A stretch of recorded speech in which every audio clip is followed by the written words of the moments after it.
la promeneuse. C'était dans un palais dont j'étais maître, plein de cristaux pendants et de rubis. J'étais moi-même orné de beaux habits, quand tout à coup je la vis apparaître. Sur les tapis de Smyrne bleus et blancs, elle marchait vers moi du fond de l'ombre, traînant avec une majesté d'ombre ses pieds de neige et d'ambre étincelants.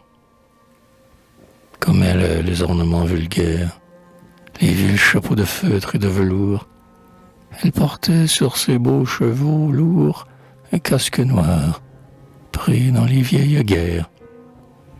Sur ses beaux seins tumultueux et forts était jetée une écharpe de gaz, et de son cou, balancé par l'extase, pendait un grand collier fait d'eau de mort. Elle venait lentement, comme un prêtre, tenant au bout de son bras justicier un glaive d'or, de vermeil et d'acier, rouge de sang, hélas, du mien peut-être. Elle venait, lente, fière au milieu du grand palais où la guidait son âme, et ses petits pieds étaient d'une femme, mais son regard terrible était d'un dieu. Dans son regard plein d'orgueils innombrables, de rêves noirs, d'impassibilité, brillait de sa première majesté l'âme des jours anciens, immémorables. Brillait dans son regard les mornes dieux, qu'a déserté l'époque dont nous sommes.